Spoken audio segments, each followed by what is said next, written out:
ಹಂಗೆ ನರೇಗಾ ವಿಚಾರ ಒಂದು ಘಟನೆನೇ ನಾನು ಹೇಳಲೇಬೇಕಾಗಿದೆ. ನಾವು ಬಳ್ಳಾರಿಗೆ ಪಾದಯಾತ್ರೆ ಮಾಡ್ತಾ ಇದ್ದೋ. ಬಳ್ಳಾರಿಗೆ ಪಾದಯಾತ್ರೆ ಮಾಡಬೇಕಾದ್ರೆ ಒಂದು ಹಳ್ಳಿಲಿ ಹೋಗ್ಬೇಕಾದ್ರೆ ಒಂದು 50-60 ಹೆಣ್ಮಕ್ಳು ಎಲ್ಲ ಕೂಲಿಗೆ ಹೋಗ್ತಾಯಿದ್ರು.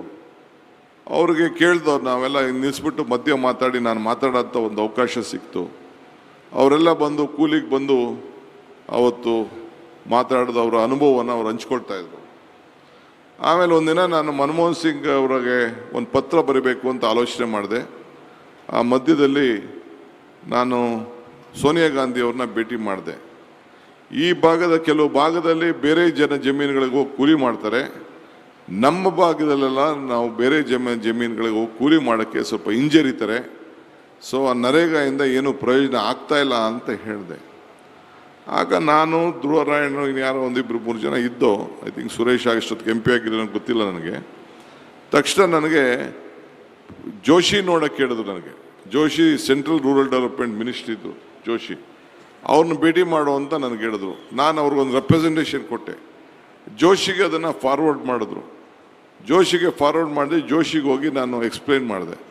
ಜೋಶಿಗೆ ಸಮಾಧಾನ ಆಗಲಿಲ್ಲ. CP ಜೋಶಿ ಅಂತ ಅಂದ್ಬಿಟ್ಟು ಅವರು ಒಂದು ಓಟಲ್ಲಿ ಸೋತಿದ್ರು ಅಸೆಂಬ್ಲಿಗೆ. ಆಮೇಲೆ ಅವರು ಸೆಂಟ್ರಲ್ ಮಿನಿಸ್ಟ್ರು ಕೂಡ ಆಗಿದ್ದರು, ಸ್ಪೀಕರ್ ಕೂಡ ಆಗಿದ್ದರು ಅಲ್ಲಿ ರಾಜಸ್ಥಾನದಲ್ಲಿ.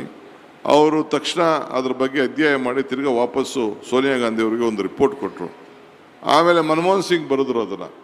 ಆಮೇಲೆ ಮತ್ತೆ ತನ್ನ ಸ್ವಂತ ಜಮೀನಲ್ಲೂ ಕೂಡ ಜಮೀನ ಮಟ್ಟ ಮಾಡಿಕೊಳ್ಳಿಕ್ಕೆ, ಜಮೀನು ವ್ಯವಸಾಯ ಮಾಡಿಕೊಳ್ಳಿಕ್ಕೆ, ತನ್ನ ಮನೆಗಳನ್ನು ಕಟ್ಟಲಿಕ್ಕೆ, ಆಶ್ರಯ ಮನೆ ಆಗಲಿ, ಯಾವುದೇ ಮನೆ ಆಗಲಿ, ಕೊಟ್ಟಿಗೆಗಳಾಗಲಿ ಕಟ್ಟಲಿಕ್ಕೆ ಆವತ್ತಿನ ಕಾಲದಲ್ಲಿ ಒಂದು ದೊಡ್ಡ ನಿರ್ಧಾರವನ್ನು ಮಾಡಿ ಈ ನರೇಗಾ ಅಡಿಯಲ್ಲಿ ಸೇರಿಸಿದಂಥ ಒಂದು ಹೃದಯ ಶ್ರೀಮಂತಿಕೆ ಇತ್ತಲ್ಲ, ಇದು ಸೋನಿಯಾ ಗಾಂಧಿ ಅವರಿಗೆ, ಮನಮೋಹನ್ ಸಿಂಗ್ ಅವ್ರಿಗೆ ಇದ್ದಿದ್ದು ಈ ದೇಶಕ್ಕೆ ಹೊಸ ಒಂದು ದೊಡ್ಡ ಕ್ರಾಂತಿಯನ್ನೇ, ಉದ್ಯೋಗ ಖಾತ್ರಿ ಸೃಷ್ಟಿ ಯೋಜನೆಯನ್ನು ಕೊಟ್ಟಿದ್ದು ಒಂದು ಇತಿಹಾಸವನ್ನು ಮೂಡಿದೆ ಅಂತ ಹೇಳಲಿಕ್ಕೆ ನನಗೆ ಭಾಳ ಸಂತೋಷ ಆಗ್ತದೆ.